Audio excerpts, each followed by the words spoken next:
Hello बच्चों, जैसा कि आज 27 फरवरी 2024 को गणित का पेपर था, तो आज मैं उसी का सलूशन लाया हूँ। और इस पेपर का जो कोड है वो है 822 HV है। तो इसलिए मैं इसी का सलूशन लाया हूँ, देखेंगे आप लोग बिना टाइम वेस्ट किए। तो इसमें आपका सवाल नंबर पहला था, एक त्रिघात बहुपद के अधिक से अधिक शून्यकों की संख्या होगी। तो देखिए, अगर बहुपद आपका n घात का है तो उसके अधिकतम n शून्यक होंगे, 5 घात का है तो 5 शून्यक होंगे। तो बहुपद हमारा त्रिघात का है तो उसके अधिकतम कितने शून्यक होंगे? 3 शून्यक होंगे, यानी ऑप्शन आपका ये भी सही है। फिर सवाल नंबर 2 आपका था, संख्या 140 का अभाज्य गुणनखंड ज्ञात कीजिए। देखिए, 140 आपका है, 2 से काटेंगे 70 आएगा, 2 से काटेंगे 35 आएगा, 5 से काटेंगे 7 आएगा, 7 से काटेंगे 1 आएगा। तो 140 में 2 2 बार है, 5 1 बार है, 7 1 बार है, यानी इसका ऑप्शन सी आपका सही है। फिर आपका देखिए सवाल नंबर 3 था, भाज्य भाजक भागफल एवं शेषफल में संबंध क्या होगा। तो देखिए, हम जानते हैं, जैसे मान लीजिए हम 2 से भाग दें 9 में तो कितना आएगा? 4 आएगा, 2 चौक 8, यहाँ 1 बचेगा। तो इसको क्या बोलते हैं? बीच वाले को बोलते हैं भाज्य। बीच वाले क्या बोलते हैं? भाज्य। इसको क्या बोलते हैं? भाजक गुड़े। और इसे क्या बोलते हैं? भागफल प्लस, और शेषफल कितना है? 1। तो यानी ऑप्शन आपका ये वाला सही है, ऑप्शन सी इसका क्या है? सही है। फिर आपका देखिए सवाल नंबर 4 क्या है, रेखिक समीकरण है। रेखिक समीकरण x + 2y + 5 = 0 तथा -3x - 6y + 1 = 0 का युग्म का हल होगा। यानी कितने हल हैं? कितने हल हैं? तो देखिए, मैंने दोनों समीकरण को लिख दिया। हमको पता है कि देखो, इसको क्या बोलते हैं? a1, इसको बोलते हैं a2। तो a1 का मान 1 है, a2 का मान -3 है, b1 का मान 2 है, b2 का मान -6 है। तो काटेंगे 2 किम 2, 2 तिया 6, तो हो जाएगा 1/-3। C1 का मान 5 है, C2 का मान 1 है, तो 5/1। अब देखिए, ये दोनों कैसे हैं? बराबर हैं, लेकिन ये बराबर नहीं है। तो देखिए, मैंने क्या लिखा? A1/A2 बराबर है B1/B2 के, नहीं बराबर है C1/C2 के। और जब ऐसा कंडीशन होता है तो समीकरण कोई हल नहीं होते हैं। तो देखिए, पहला ऑप्शन तो इसमें नहीं है, कोई हल नहीं लिखा है, कोई हल नहीं लिखा है, कोई हल नहीं लिखा है। तो इसका चौथे का आंसर हो जाएगा उपयुक्त में से कोई नहीं। सवाल नंबर 5 कहा है, समांतर श्रेणी -5 -1 3, 7 का सार्व अंतर क्या होगा। तो हम जानते हैं सार्व अंतर का फार्मूला होता है, जिसको डी से लिखते हैं। फार्मूला होता है a2 - a1। तो a2 कितने से a1 बोलते हैं, इसे a2 बोलते हैं। तो a2 का मान कितना है? -1 है, माइनस लगा दिए। a1 का मान कितना है? -5 है, -1 लिख दिए हैं। माइनस माइनस का गुणा प्लस हो गया, 5 हो गया, माइनस है प्लस घटेगा, 5 में से गया 4। तो यानी 5वें का ऑप्शन क्या सही है? डी सही है। फिर आपका सवाल नंबर 6 है, कहा द्विघात समीकरण ax² + bx + c = 0 का विविध कर होगा। तो देखिए, विविध कर का फार्मूला होता है b² - 4ac। तो यहाँ b का मान b है, -4 का 4 ही रहेगा, a का मान a है, c का मान c है। तो यानी इसका ऑप्शन ये हो जाएगा b² - 4ac, यानी ऑप्शन ये वाला आपका सही है, सी ऑप्शन इसका क्या है? सही है। फिर आपका देखिए 7वां, कहा दो बिंदुओं 2, 3 और 4, 1 के बीच की दूरी है। तो हम जानते हैं, देखिए, इसे x1 y1 बोलते हैं, इसे x2 y2 बोलते हैं। बीच की दूरी निकालना है, और दूरी निकालने का फार्मूला होता है करड़ी में x2 - x1 का whole square plus y2 - y1 का होल स्क्वायर। तो भाई x2 का मान 4 है, माइनस लगा दिए, x1 का मान 2 है, स्क्वायर लगा दिए, प्लस y2 का मान 1 है, माइनस y1 का मान कितना है? 3 है। 4 में से 2 गया 2, 2 का स्क्वायर प्लस प्लस है, माइनस से घटेगा, -2 आएगा, -2 का स्क्वायर, 2 का स्क्वायर 4, प्लस का प्लस लिखिए, माइनस का स्क्वायर प्लस होता है, 2 का स्क्वायर 4, 4 4 8, तो हो गया 8। ठीक है, और 8 का वर्गमूल निकालना है। तो देखिए, 2 से काटेंगे 4 आएगा, 2 से काटेंगे 2 आएगा, 2 से काटेंगे क्या आएगा? जोड़ा बने एक बार लिखो, जोड़ा न बने करड़ी में बंद कर दो। तो ये हो जाएगा 2 करड़ी में 2, यानी इसका ऑप्शन आपका बी वाला ऑप्शन क्या है? आपका सही है। फिर आपका सवाल नंबर 8वां कहा था, यदि द्विघात समीकरण 3x² - 12x + m = 0 के मूल बराबर हैं तो m का मान बताओ। देखिए, मैंने समीकरण उतार दिया, ठीक है। अगर मूल बराबर होते हैं तो विविध कर का मान कितना होता है? 0 होता है। अब देखिए, इसको a बोलते हैं, इसको b बोलते हैं, और इसको c बोलते हैं। तो देखो, b का मान -12 है, स्क्वायर लगा दिए, -4, a का मान 3 है, c का मान m है। तो माइनस का स्क्वायर प्लस हो गया 12 का स्क्वायर 144, माइनस का माइनस 4 तो 12 यम 144 मैंने लिख दिया, माइनस से प्लस हो जाएगा 12 गुणा भाग हो जाएगा, तो यम का मान कितना आया 12, यानी इसका ऑप्शन आपका डी वाला ऑप्शन सही है। फिर आपका सवाल नंबर 9 था, एक समबाहु त्रिभुज ABC की भुजाएं 2a है तो उसके प्रत्येक शीर्षलंब की लंबाई क्या होगा। देखो कहा समबाहु त्रिभुज है तो ये भी 2a, ये भी 2a, ये भी 2a।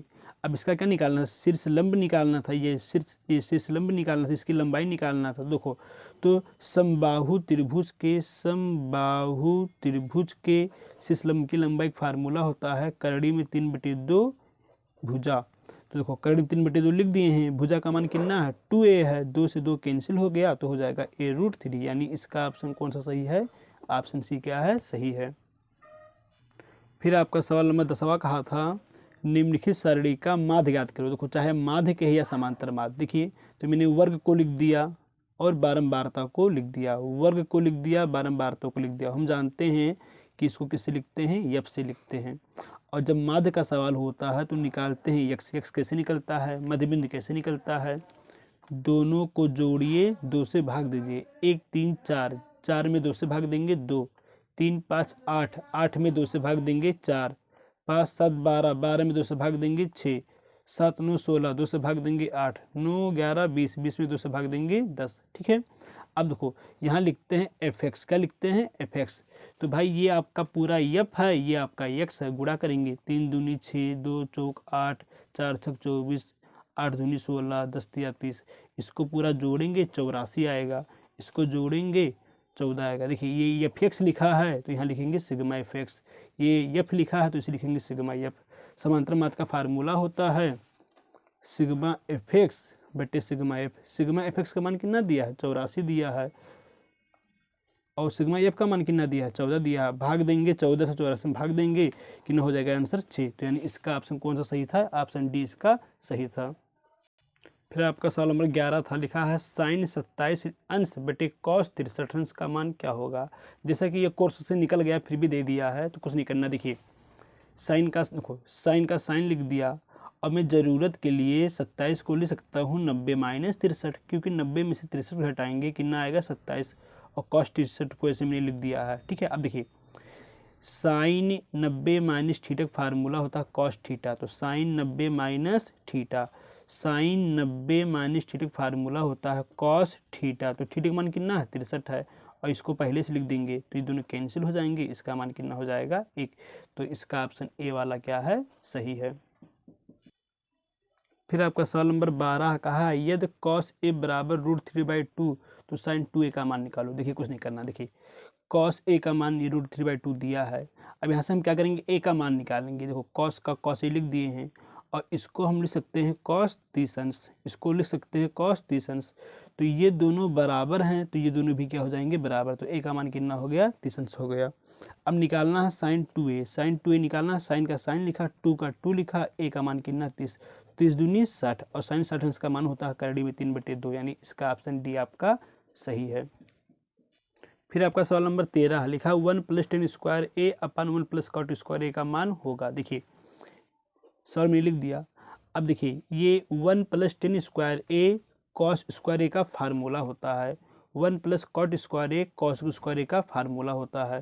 अब देखिए हम जानते हैं कि सेक का फार्मूला होता है 1/cos, तो सेक को मैंने क्या लिख दिया 1/cos, स्क्वायर है स्क्वायर लगा दिया, कॉसेक का फार्मूला होता है 1/sin, तो कॉसेक को मैं लिख दिया 1/sin, स्क्वायर लगा दिया। अब क्या होगा, सबसे नीचे वाला सबसे ऊपर जाएगा, बीच वाला बीच में, साइन स्क्वायर ए का गुणा एक में करेंगे साइन स्क्वायर हो जाएगा, कॉस स्क्वायर ए का गुणा एक में करेंगे कॉस स्क्वायर हो जाएगा, और साइन बटे का साइन बटे कॉस का फार्मूला होता है 10। ठीक है, तो इसको मैंने 10 लिख दिया और स्क्वायर मैंने इसको लगा दिया, तो यानी इसका ऑप्शन ये वाला सही है। फिर आपका सवाल नंबर 14 है, लिखा है साइन 2a बराबर 2 sin a, तो बताओ a का मान क्या होगा। देखिए साइन 2a बराबर 2 sin a है, तो मैंने क्या किया, मैंने a का मान क्या रख दिया 0, a का मान क्या रख दिया 0। तो देखिए साइन, तो साइन का साइन 2 का 2, a का मान 0 बराबर 2, साइन का साइन a का मान 0, साइन का साइन ये 0 हो गया, 2 का 2, और साइन 0 अंश का मान होता है 0, साइन 0 अंश का मान कितना होता है 0 होता है। ये हो गया, ठीक है। तो अब देखिए साइन हो गया 0 हो गया। अब साइन 0 इसका मान कितना होता है 0, और 2 का 2 लिखिए, साइन 0 इसका मान 0 और 2 का गुणा 0 करेंगे 0, तो 0 बराबर 0 है, यानी जब a का मान 0 अंश होगा तब ये पॉसिबल है, यानी इसका ऑप्शन ये वाला सही है। सवाल नंबर 22 आपका क्या कहा है, 22 सेंटीमीटर परिधि वाले एक वृत्त, वृत्त का परिधि कितना दिया है 22 दिया है, वृत्त का परिधि, वृत्त का परिधि दिया है 22 दिया है, ठीक है। अब कहा है चतुर्थांश का क्षेत्रफल बताओ। देखिए पहले क्या करेंगे, वृत्त का परिधि दिया है 22 दिया है, हम जानते हैं वृत्त के परिधि का फार्मूला होता है 2πr, 22 का 22 लिख दिए, किताब वाला दिया है 2 का 2, पाई का मान 22/7, और हमको नहीं पता है, 22 का 22 लिख दिए, 7 भाग है गुणा हो जाएगा, 2 गुणा है भाग हो जाएगा, 22 गुणा भाग हो जाएगा, 22 से 22 कैंसिल हो गया, तो हो जाएगा 7/2। आर का मान कितना है 7/2 आया, और निकालना क्या था चतुर्थांश का क्षेत्रफल निकालना था, और हम जानते हैं कि चतुर्थांश का क्षेत्रफल का फार्मूला होता है 1/4 पाई स्क्वायर, 1/4 लिखे, पाई का मान 22/7 लिखे, आर का मान कितना है 7/2 स्क्वायर लगा दे, ठीक है। तो इसको काटे पीटेंगे तो आएगा 77/8, तो इसका ऑप्शन क्या है, सी वाला सही है।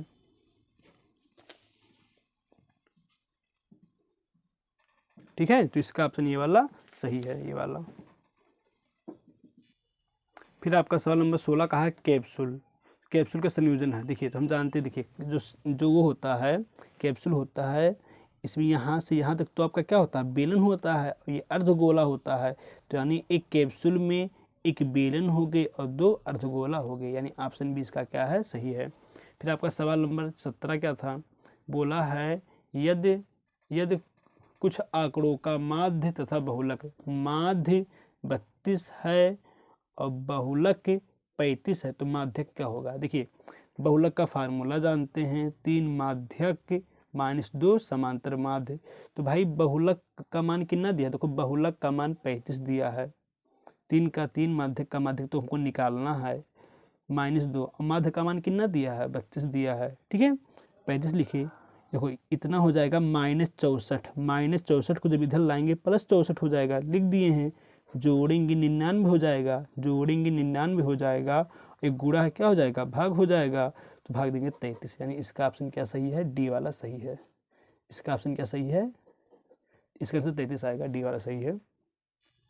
फिर आपका सवाल नंबर क्या है 18, कहा निम्नलिखित बारंबारता सारणी का बहुलक वर्ग ज्ञात करो। तो हम जानते हैं बहुलक वर्ग जो होता है वो क्या होता है, देखो जिसकी बारंबारता अधिक होती है उसे क्या बोलते हैं बहुलक वर्ग। तो देखिए कौन अधिक है, 8, 7, 18, 19, तो 19 हमारा अधिक है, तो इस जो ये वाला जो इसके सामने वाला जो वर्ग होगा वही होगा बहुलक वर्ग, इसमें जो ज़्यादा रहेगा तो ये 19 ज़्यादा है, तो इसके सामने वाला जो वर्ग है इसको क्या बोलेंगे बहुलक वर्ग, 15 से 20 इसका क्या हो गया आंसर हो गया। फिर अगला सवाल कहा है 2 पासों को एक साथ उछालने पर दोनों पासों पर प्राप्त संख्याओं का योगफल 10 होने की प्रयेकता बताइए। तो हम जानते हैं कि जब 2 पासों को उछालेंगे तो कुल आपके 36 परिणाम आएंगे। देखिए इस तरह आपका, ठीक है, एक मैंने पहले पासे पे एक, दूसरे पासे पर एक, फिर 1, 2 ऐसे करके आपके 6, 6, 6, 6, 6, 6, 36, तो आपके देखो कुल परिणाम आपके कितने आएंगे 36 आएंगे, ठीक है। अब इसमें क्या कहा था, इसमें कहा था कि जोड़ने पे 10 आए, तो देखिए ध्यान से यहाँ पे देखिए एक ये हो गया, एक ये हो गया और एक ये हो गया, 4, 6, 10, 5, 5, 10, 6, 4, 10, यानी 1, 2, 3, तो 4, 6, 1, 5, 5, 2, 6, 4, 3, तो यहाँ देखो ये हमारे 3 क्या हो गए अनुकूल हो गए, और कुल कितने हैं 36 हैं। तो देखिए प्रत्येक फार्मूला क्या होता है अनुकूल प्रकार बटे कुल प्रकार, तो अनुकूल में कितने 1, 2, 3 हैं और कुल में कितने 36 हैं, 3 से काटेंगे 1/12 हो जाएगा आपका ये, तो इसका ऑप्शन ये ए वाला क्या है सही है। फिर कहा है एक पासे को एक बार फेंकने पर सम संख्या आने की प्रयेकता बताओ। देखिए पासे को एक बार फेंका गया है तो कुल परिणाम कितने आएंगे 6, देखिए भाई हो तो 1, 2, 3, 4, 5, 6, कुल परिणाम कितने हो गए 6 हो गए। अब इनमें से कितना लेना सम संख्या, तो देखिए सम संख्या हमारा 2 हो गया, सम संख्या हमारा 4 हो गया, सम संख्या हमारा 6 हो गया, ठीक है। तो यानी तीन हमारे क्या हो गए अनुकूल, तीन हमारे अनुकूल हो गए और कुल में कितने हो गए 6 हो गए। 3/6 मतलब हो गया 1/2, तो यानी इसका ऑप्शन सी क्या है सही है।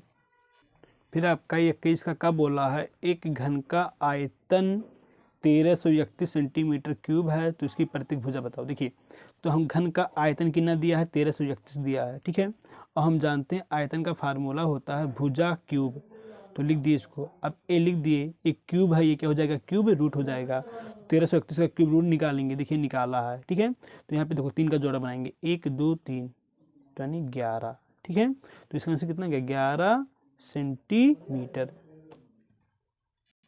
फिर आपका ये दूसरा बोला था 21 का खा का, यदि द्विघात समीकरण x square plus 3x minus P बराबर 0 का एक मूल क्या है, एक मूल 2 है। हम जानते हैं मूल मतलब होता है यक्स का ऐसा मान जो समीकरण को संतुष्ट करे, ठीक है। तो यानी यक्स बराबर क्या रख देंगे 2। देखिए समीकरण आपका लिखा है, एक्स बराबर क्या रखेंगे 2 रखने पर, देखिए तो यक्स की जगह पे 2 लिख दिए, स्क्वायर लगा दिए, प्लस लिखिए 3 लिखिए, यक्स का मान 2 है, माइनस पी बराबर 0, 2 का square 4 plus 6 minus P, 4 6 10 minus plus हो जाएगा, तो पी का मान कितना आ गया ये 10 आ गया।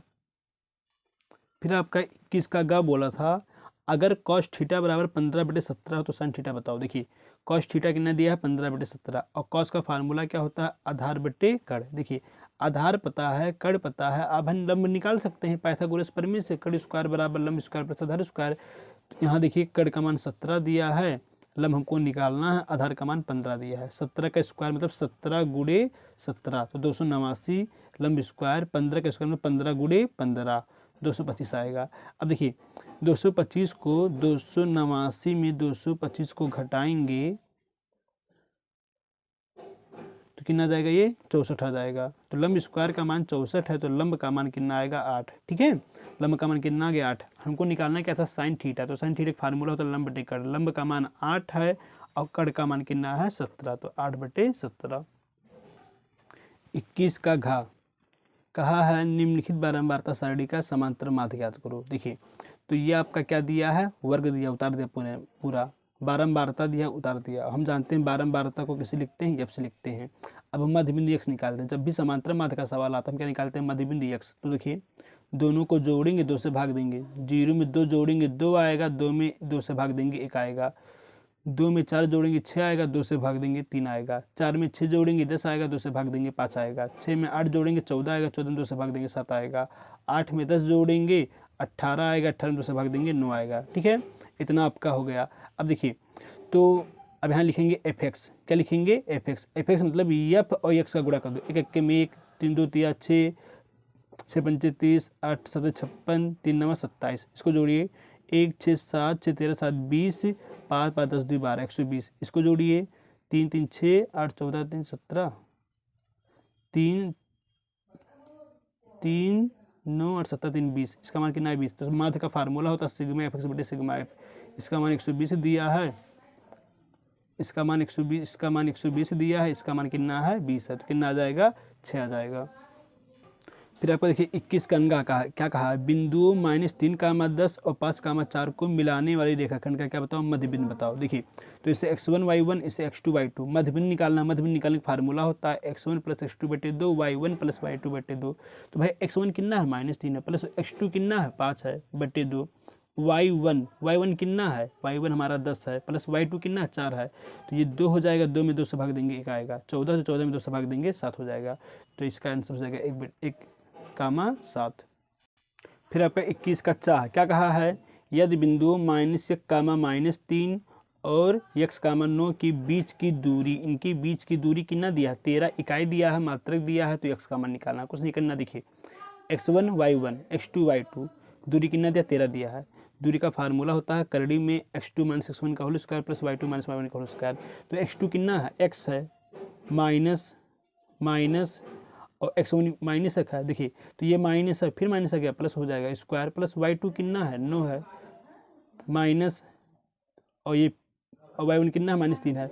तो देखिए ये आपका y2 तो 9 हो गया, y2 9 हो गया, और ये माइनस था फिर माइनस प्लस हो जाएगा 3 हो जाएगा, स्क्वायर हो जाएगा 13। तो अब देखिए जब करड़ी रहता है वर्ग कर देंगे, जो वर्ग करेंगे तो करड़ी हट जाएगा, तो ये x + 1 का होल स्क्वायर हो जाएगा, 9 3 12 का स्क्वायर हो जाएगा, या 13 का वर्ग किए तो 13 का स्क्वायर हो जाएगा। इसको लिख दिए 12 का स्क्वायर हो जाएगा 144। ये देखो ये 144 हो जाएगा, तो ये प्लस है क्या हो जाएगा माइनस, और 13 का स्क्वायर होता है 169। तो इसको लिख दिए हैं, घटाएंगे 25 आएगा, लिख दिए स्क्वायर रूट हो जाएगा, लिख दिए हैं 25 का वर्गमूल 5 होता है। ठीक है, तो एक बार क्या लेंगे, एक बार प्लस चिन्ह लेंगे, एक बार क्या लेंगे माइनस लेंगे। तो इसको लिख दिए एक बार प्लस, इसको लिख दिए एक बार माइनस। तो एक्स लिख दिए हैं, और ये देखो प्लस से माइनस हो जाएगा, 5 में से गया 4। एक्स लिख दिए हैं -5 -1 -6, तो 4 6 आंसर हो जाएगा एक्स का। फिर आपका 22 का कहा है 2 ऐसे क्रमागत विषम धनात्मक पूर्णांक ज्ञात करो जिनके वर्गों का योग 290 है। देखिए, तो जो क्रमागत विषम पूर्णांक क्या हो गए, विषम पूर्णांक हो गए, धनात्मक भी बोला है। तो देखिए, तो क्या मान लेंगे x तथा x+2। अब कहा है इनके वर्गों, तो भाई इसका वर्ग और प्लस इसका वर्ग का स्क्वायर कर देंगे, कितना आएगा 290 आएगा। लिख दिए प्लस a + b का whole square, a² + b² + 2ab 290 लिख दिए। तो x² 2x², 2 का स्क्वायर 4 हो गया, 4x हो गया, 290 हो गया, 290 हो गया। अब 2x² लिख दिए, 4x लिख दिए, प्लस 4 लिख दिए, ये प्लस तो माइनस हो जाएगा, और इधर क्या बचेगा 0 बचेगा। 2x² 4x घटाएंगे -286 आएगा। अब 2 देखिए 2 से पूरा कट जाएगा, 2 कॉमन लेंगे, x² + 2x -143 आएगा। ठीक है, तो देखिए ये आपका क्या बन गया, समीकरण बन गया। अब देखिए ये कहा है कि इसका गुणनखंड करना पड़ेगा, गुणा करने पे 143 लाना है, घटाने पे 2 लाना है। तो देखिए 13 × 11 करेंगे 143 आएगा, और 13 में से 11 घटाएंगे कितना आएगा 2 आएगा। तो x² लिख दिए, प्लस लिख दिए, तो देखो 13x - 11x हो जाएगा 143 हो जाएगा। x कॉमन लेंगे, तो ये x + 13 आएगा, -11 कॉमन लेंगे तो ये x + 13 आएगा। ठीक है, तो ये चीज़ यहाँ है, कॉमन लेंगे x - 11 आएगा, तो एक बार इसके बराबर 0, एक बार इसके बराबर 0 करेंगे -13 आएगा, इसके बराबर 0 करेंगे 11 आएगा। अब जैसा कि ये क्या बोला, ये बोला था धनात्मक बोला था, तो इस वजह से क्या हो जाएगा आपका अमान हो जाएगा, तो x बराबर 11 लेंगे। ठीक है, तो संख्या मैंने क्या माना था x + x+2, तो पहला संख्या x हो जाएगा, दूसरा संख्या हो जाएगा x+2 यानी 13 हो जाएगा। तो 11 और 13 इसके क्या हो गए, आंसर हो गए। फिर आपका देखिए 21 का बोला, कहा है सिद्ध कीजिए कि दो समकेंद्रित वृत्त मतलब क्या होता है, ऐसे वृत्त जिसके दो केंद्र हो। तो कहा दो समकेंद्रित वृत्तों में बड़े वृत्त की जीवा छोटे वृत्त को क्या कर रही है, स्पर्श कर रही, छू रही है। करे तो सिद्ध करना है कि स्पर्श बिंदु पर ये और ये क्या हो जाता है, समद्विभाजित हो जाते हैं। ठीक है, तो देखिए तो यानी हमको सिद्ध करना है AP = PB। तो देखिए कुछ नहीं करना है, देखिए इसको मिला देंगे, और ये आपका तो ये हम जानते हैं कि ये क्या होता है, त्रिज्या होता है। हम ये भी जानते हैं कि स्पर्श बिंदु पर स्पर्श और त्रिज्या के बीच जो कोण बनता है 90 से बनता है, तो त्रिज्या स्पर्श रेखा क्या होते हैं, लंब होते हैं। तो OP वाला AB की क्या होगा, लंब होगा। ठीक है, परिमेय होता है। तो देखिए मैंने क्या कर लिया, मैंने त्रिभुज OPA ले लिया और OPB ले लिया, ये हो गया। अब देखिए इन दोनों समानता क्या है, देखिए OA OB बराबर होगा, क्यों बराबर होगा, क्योंकि दोनों क्या हैं, त्रिज्या हैं।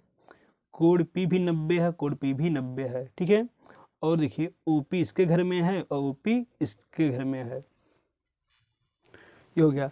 तो ये देखिए ये आपका क्या हो गया, R राइट एंगल, ये आपका H हाइपोटेनियस, ये आपका S साइड। तो RHS सर्वांग समता कसौटी से दोनों त्रिभुज क्या हो जाएंगे, सर्वांगसम हो जाएंगे। जब त्रिभुज सर्वांगसम हो जाएंगे तो CPCT से PA बराबर क्या हो जाएगा, PB हो जाएगा। इसको हम क्या लिख सकते हैं, AP बराबर PB भी लिख सकते हैं। तो ये आपका सिद्ध हो गया इस प्रकार। ठीक है, 22 का बोला चित्र में LM वाला BC क्या है, समांतर है। देखिए तो इस ऊपर वाले त्रिभुज में ये रेखा इस भुजा के समांतर है, तो हम जानते हैं कि इसमें लगा सकते हैं थेल्स प्रमेय। ठीक है, तो हम जानते हैं, देखो अगर किसी त्रिभुज में किसी भुजा के समांतर कोई रेखा खींची जाती है, ठीक है, तो इसमें थेल्स प्रमेय लग सकता है। तो देखिए क्या हो जाएगा, थेल्स प्रमेय क्या कहता है, थेल्स प्रमेय कहता है AM/MB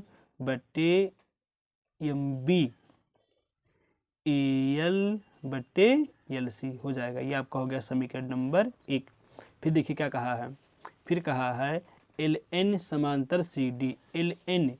LN समांतर क्या है, CD के है। LN वाला CD क्या है, समांतर है, तो यहाँ भी थेस पर में लग जाएगा। ठीक है, तो देखिए ये वाला इसके समांतर है, तो देखिए क्या हो जाएगा AN/ND AL/LC हो जाएगा। तो देखिए ये वाला और ये वाला बराबर, तो दो समीकरणों के अगर एक पक्ष बराबर होते हैं दूसरे पक्ष भी क्या हो जाएंगे, बराबर हो जाएंगे। तो AM/MB को BM ले सकते हैं, AN/ और ND को DN ले सकते हैं। इस प्रकार आपका ये क्या हो गया, आपका ये प्रूव हो गया। ठीक है, फिर आपका 22 का घ बोला था कि दो घात समीकरण x² + 7x के शून्य ज्ञात कीजिए। देखिए तो इसके क्या करेंगे, पहले गुणनखंड करेंगे, जोड़ने पर 7 लाना है, गुणा करने पर 10 लाना है। तो 5 × 2 गुणा करेंगे 10 आएगा, जोड़ने पर कितना आएगा, 7 आएगा। ठीक है, तो x² 7 को क्या ले सकते हैं, 5x + 2x 10 हो गया। x इसमें कॉमन लेंगे तो x से भाग देंगे x आएगा, ये 5 आएगा। 2 से भाग देंगे x + 5 आएगा। ठीक है, तो ये x + 5 यहाँ, x + 5 यहाँ बचेगा x + 2। शून्य निकालना है तो इसके बराबर क्या कर देंगे, 0 कर देंगे। तो एक बार इसके बराबर 0, एक बार इसके बराबर 0, तो x बराबर -5 x बराबर 2। तो ये हमारा अल्फा होगा, ये हमारा बीटा होगा, यानी ये पहला शून्यक हो गया, ये दूसरा शून्यक हो गया, ये पहला शून्यक, ये दूसरा शून्यक। अब ये कहा था ना कि शून्यकों और गुणांकों के बीच क्या निकालो, संबंध निकालो। तो हम जानते हैं, देखिए संबंध क्या होता है, मूलों का योगफल बराबर -b/a। तो मूल क्या है, -5 हैं और प्लस और -2 है, तो मूलों का योगफल माइनस, b का मान कितना है, b का मान आपका है, ये b है और ये आपका a है, ये आप, ठीक है, तो b का मान कितना है, b का मान आपका 7 है, a का मान कितना 1 है, तो ये हो जाएगा -7, ये भी हो जाएगा -7, दोनों बराबर आ गए, यानी ये सिद्ध हो गए। फिर आपका अगला संबंध होता है, मूलों का गुणनफल बराबर c/a। तो पहला मूल क्या है, -5 है, दूसरा मूल क्या है, -2 है, और c का मान कितना है, c का मान आपका ये 10 है, a का मान कितना है, 1 है। ठीक है, तो ये 10 बराबर 10 हो जाएगा।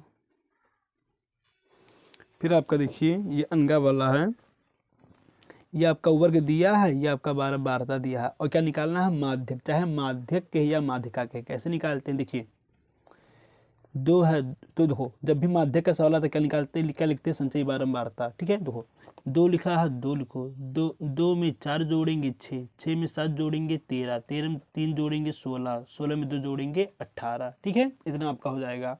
अब देखिए 2 का 2, 2 4 6, 6 7 13, 13 3 16, 16 2 18, तो ये 18 आया, इसको भी जोड़ेंगे कितना है, 18। ये दोनों हमेशा बराबर आना चाहिए। ठीक है, अब क्या निकालते हैं, n/2, तो n/2 कितना आया भाई, n/2 मतलब होता है n का मान 18, 18 में 2 से भाग दो, कितना आया, 9।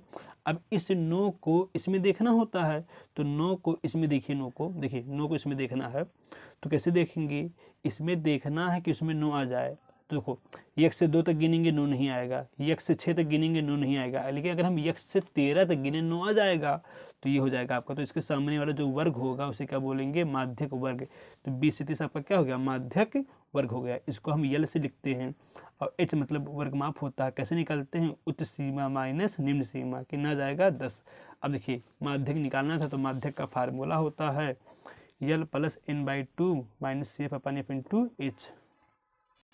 और हम जानते हैं कि माध्यिका जो माध्यक वर्ग होता है उसके सामने वाले बारंबारता को यफ से लिखते हैं, और इसके पहले वाले के संचयी बारंबारता को CF से लिखते हैं। तो ये आपका ये यफ है, ये क्या है, CF है। ठीक है, तो देखिए L का मान कितना है, L का मान आपका 20 है, प्लस n/2 का मान कितना है, 9 है, माइनस CF का मान कितना है, CF का मान 6 है, बटे F का मान कितना है, 7 है, गुणे h, इसका मान कितना 10 है। तो 20, 9 में 6 गया 3, 10, 3 का गुणा 10 में करिए 30 हो, 30 बटे 7, 20, और भाग देंगे लगभग ये आएगा। ठीक है, गुणा भाग कर लीजिएगा, हमको नहीं आता गुणा भाग, तो ये हो जाएगा 24.2 हो जाएगा लगभग। ठीक है, ये आपका लगभग में है।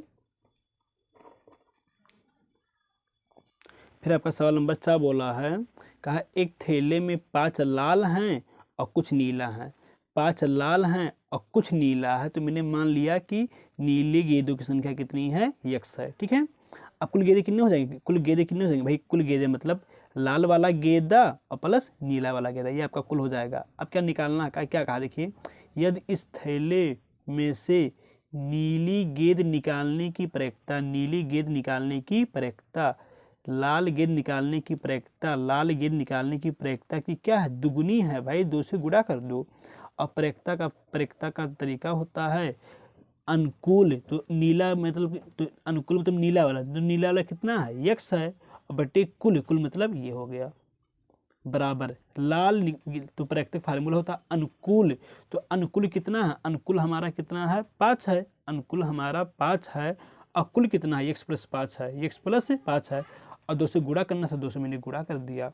अब ये आपके क्या हो जाएंगे, कैंसिल हो जाएंगे, तो x बराबर हो जाएगा 5 दूनी 10।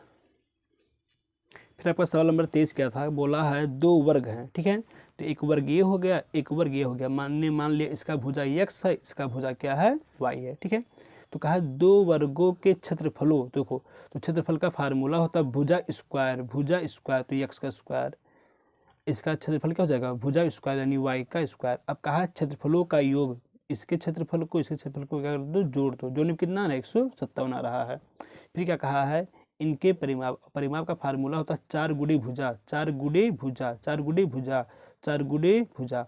अब यहाँ कहा है कि तो परिमाप हो गया, अब कहा है परिमापों का योगफल, तो दोनों परिमाप को जोड़ देंगे कितना आएगा आपका, ये 68 आएगा। अब देखिए 4 यहाँ है, 4 यहाँ है, 4 कामन लेंगे तो x प्लस वाई होगा, ये 68 हो जाएगा, गुणा है तो भाग हो जाएगा, तो 4 से भाग देंगे 68 में 17 हो जाएगा, तो x प्लस वाई तो ये हो गया, ठीक है।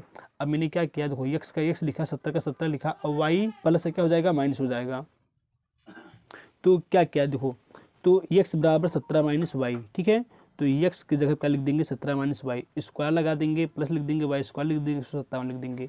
अब यहाँ फार्मूला लग जाएगा a माइनस बी का होल स्क्वायर, तो फार्मूला होता है a square plus B square minus 2ab और प्लस वाई स्क्वायर बराबर 157। तो देखिए 17 का स्क्वायर करेंगे 289 आएगा, वाई स्क्वायर लिख दिए, ये हो जाएगा माइनस 34 वाई स्क्वायर 137 लिख दिए, ठीक है। Y square 2y square minus 34 Y लिख दिए हैं, 289 लिख दिए हैं, प्लस क्या हो जाएगा माइनस हो जाएगा, 2y स्क्वायर 34 वाई लिख दिए, घटा देंगे 132 हो जाएगा, 2 देखो 2 से सब कट रहा है, 2 कामन लेंगे तो वाई स्क्वायर माइनस 17 वाई 66 हो जाएगा, ठीक है। अब 2 गुणा तो इधर भाग हो जाएगा 0 हो जाएगा, ठीक है, तो वाई स्क्वायर माइनस 17 66 हो गया। अब यहाँ देखिए गुणा करने पे क्या लाना है 66 लाना है, और जोड़ने पे लाना है 17 लाना है, तो देखिए 11 गुणे 6 66 और 11 6 17, तो इसको गुणनखंड कर लेंगे तो इतना आपका आएगा, ठीक है। तो ये आपका देखो एक बार इसके बराबर क्या करेंगे 0 करेंगे, एक बार इसके बराबर क्या करेंगे 0, तो y का मान 11 है, y का मान 6 आया। तो देखिए और ये समीकरण हमारा ये वाला समीकरण तो था ही, ये वाला समीकरण, ठीक है। तो देखिए एक बार क्या करेंगे इसमें, जब y बराबर 11 रखेंगे तो x का मान 6 आएगा, और जब y का मान 6 रखेंगे तो x का मान 17 आएगा, तो ये भी सही है, या 11 6 का हो या क्या कहो 6 11, ठीक है, शायद हमको यही ज्ञात करना। फिर आपका देखिए ये 23 का सवाल नंबर ये वाला था, कहा है एक नाव की शांत जल में, एक नाव की शांत जल में, देखो नाव की जो चाल है कितना 18 है, 18 किलोमीटर प्रति घंटा है, वह 24 किलोमीटर धारा के विरुद्ध 24 किलोमीटर गया है, और 24 किलोमीटर धारा की दिशा में जाने पर 1 घंटा क्या लगता है अधिक लेता है, धारा की क्या बताओ चाल बताओ। तो मैंने मान लिया धारा की चाल क्या है x किलोमीटर प्रति घंटा है। अब क्या कहा 24 किलोमीटर धारा के विरुद्ध जाने में, 24 किलोमीटर धारा के विरुद्ध जाने में अनुकूल जाने की अपेक्षा या धारा की दिशा में जाने की अपेक्षा 1 घंटा क्या लगता है अधिक लगता है, तो जोड़ देंगे। देखिए समय का फार्मूला होता है दूरी बट्टे चाल, ठीक है, तो दूरी कितना कहा 24 किलोमीटर कहा है। अब यहाँ विपरीत में क्या होता है चाल घट जाता है, ठीक है, तो नाव की चाल में से धारा की चाल को क्या कर देंगे घटा देंगे, ठीक है। समय का फार्मूला तो दूरी बटे चाल, दूरी 24 है और चाल देखो दिशा में तो चाल जुड़ जाएंगे और +1, ठीक है, इसको लिख दिया, प्लस से माइनस हो जाएगा लिख दिया, ठीक है। यहाँ देखिए 24 यहाँ 24 क्या लेंगे कामन लेंगे तो ये बचेगा ये बचेगा। अब देखिए 24 यहाँ गुणा है तो भाग हो जाएगा, इसका गुणा इसमें करेंगे ये आएगा, माइनस लिखेंगे इसका गुणा ये करेंगे ये आएगा, और a minus B A plus B तो हो जाएगा, तो ये आपका हो जाएगा देखो गुणा तो भाग हो जाएगा, ये देखो ये हो जाएगा a minus B A plus B तो हो जाएगा a square minus B square, ठीक है। अब इसको देखो तो क्या होगा, देखो +18 - 18 कैंसिल हो जाएगा, x और प्लस x 2x हो जाएगा आपका। ये 18 के स्क्वायर करके 324 आएगा, x स्क्वायर 1/24 लिख दिए, 24 का गुणा करेंगे 48x, इसका गुणा करेंगे ये हो जाएगा। तो माइनस इधर का प्लस हो जाएगा 48x और ये प्लस है तो माइनस हो जाएगा। ठीक है, तो देखिए गुणा करने पर हमको क्या लाना है, गुणा करने पर 324 लाना है, घटाने में 48 लाना है। तो देखिए 54 में 6 गया 48 आएगा, 54 6 324। ठीक है, इसको सॉल्व करेंगे तो ये आपका -54 आएगा, 6 आएगा। जो चाल होता है कभी माइनस में नहीं होता है। ठीक है, तो इसे आपका क्या हो जाएगा, अमान हो जाएगा x बराबर 6। तो यानी धारक चाल कितना होगा, 6 किलोमीटर प्रति घंटा हो गया। फिर सवाल नंबर 24 क्या बोला था, एक पेडिस्टल, पेडिस्टल मतलब ये होता है कैसे कोई खंभा रहेगा छोटा सा, उसमें मूर्ति रखा जाता है तो ये पेडिस्टल होता है। तो कहा एक पेडिस्टल है, पेडिस्टल के शिखर पर, पेडिस्टल के शिखर पर 1.6 मीटर ऊंची क्या लगा है, मूर्ति लगा है। ये आपका क्या है, मूर्ति लगा है। भूमि के एक बिंदु से, भूमि के एक बिंदु से मूर्ति का शिखर देखना है। तो यहाँ से मूर्ति का क्या देखेंगे, मूर्ति का शिखर देखना है। तो जो ये उन्नयन कोण बनना है, कितना बनना है, 60 अंश बनना है। फिर कहा है उसी बिंदु से पेडिस्टल का क्या देखो, शिखर देखो, पेडिस्टल का क्या देखना है, शिखर देखना है। ठीक है, तो ये कोण कितना आपका है, 45 अंश है। तो कहा है पेडिस्टल, ये तो पेडिस्टल था, ये यहाँ से यहाँ हमारा क्या है, पेडिस्टल है। तो कहा है पेडिस्टल की क्या बताओ, ऊंचाई बताइए। देखिए कुछ नहीं किए हैं, पहले इस त्रिभुज को ले लेंगे, छोटे त्रिभुज को। तो देखो 10 45 अंश आपका हो जाएगा लंब बटे आधार। फिर आपका 10 60 अंश लेंगे, 10 60 अंश आपका हो जाएगा लंब। तो लंब कितना हो जाएगा, लंब पूरा हो जाएगा 1.6 प्लस ये लंब बटे आधार क्या हो जाएगा, x हो जाएगा। 10 50 अंश का मान कितना होता है, 1 h बटे x, x गुणा भाग है गुणा हो जाएगा, x बराबर h हो जाएगा। समीकरण नंबर 1 हो जाएगा।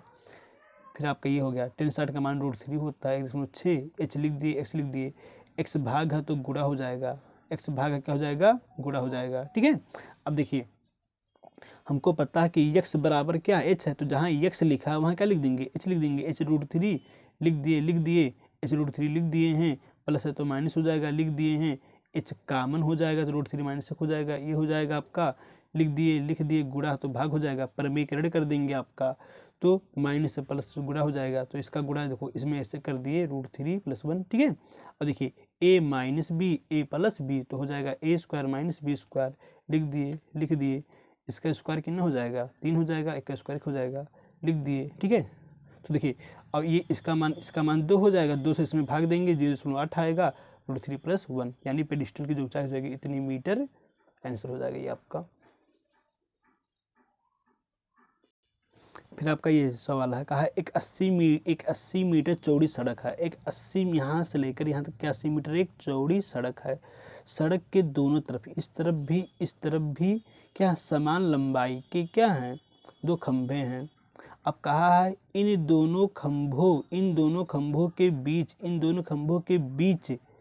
बीच सड़क के एक बिंदु से खंभों का क्या देखना शिखर, तो एक बार इसका शिखर देख लो और एक बार इसका शिखर देख लो।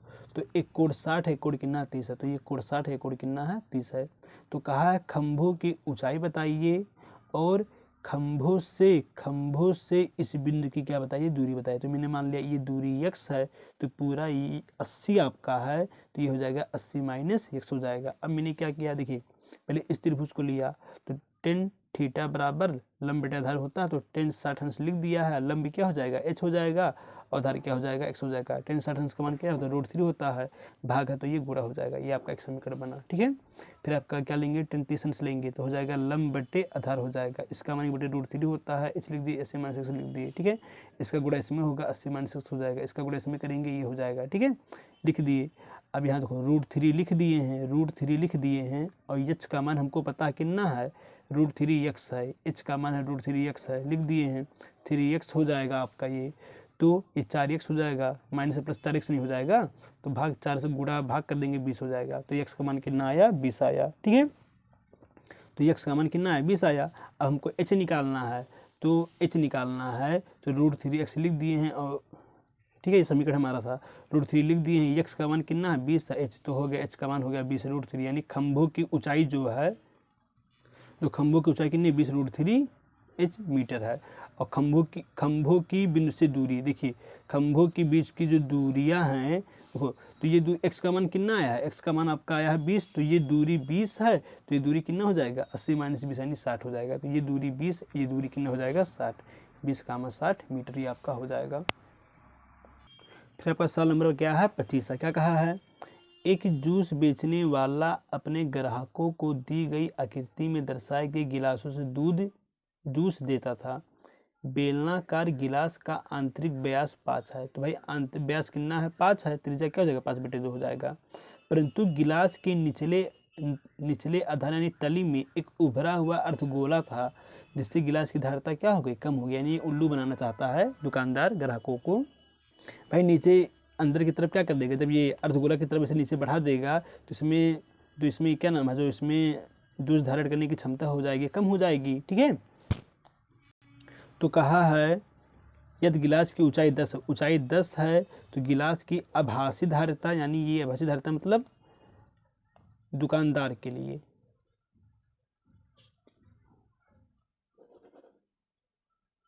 ग्राहक के लिए, और वास्तविक धारिता मतलब किसके लिए हो गया, ये दुकानदार के लिए। ठीक है, तो याद कीजिए, देखिए कुछ नहीं करना है। देखिए गिलास की आभासी धारिता मतलब क्या होगा भाई, आभासी धारिता में क्या होगा, पूरे बेलन में से ये वाला घटा देंगे, उतना कम हो जाएगा हमारा। तो आभासी धारिता निकालना है। तो आभासी धारिता मतलब कि जितना आपको बाहर से दिखे, तो फार्मूला हो जाएगा पाई स्क्वायर। जैसे पाई का मान कितना है 3.4 है, और आर का मान कितना है 5/2 है, स्क्वायर कर देंगे। एच का मान कितना है 10 है। ठीक है, तो यहाँ गुणा भाग किए हैं तो आपका आ गया 196.25 सेंटीमीटर क्यूब आ गया। गिलास की वास्तविक धारिता निकालना है, तो वास्तविक धारिता मतलब कि वास्तव में इसमें कितना आ रहा है। तो देखिए पूरे में से क्या करेंगे, ये बेलन वाला पूरे बेलन में से ये वाला जो अर्धगोला वाला हिस्सा है, जो इतना हिस्सा था उसको क्या कर देंगे घटा देंगे। ठीक है, तो देखिए इसमें देखिए क्या हुआ है, पाई स्क्वायर यहाँ और पाई स्क्वायर यहाँ, तो पाई स्क्वायर कॉमन लेंगे तो h बचेगा -2/3 बचेगा। यहाँ r 3 बार था, 2 बार चोरी हो गया तो 1 बार बचेगा। ठीक है, पाई का मान 3.4 है, r का मान 5/2 है, स्क्वायर कर देंगे। इसका मान 10 है, 2/3 लिख देंगे, r का मान ये है, गुणा भाग यहाँ कर लेंगे तो ये आपका हो जाएगा 163.54। ये आपका लगभग में आंसर हो जाएगा।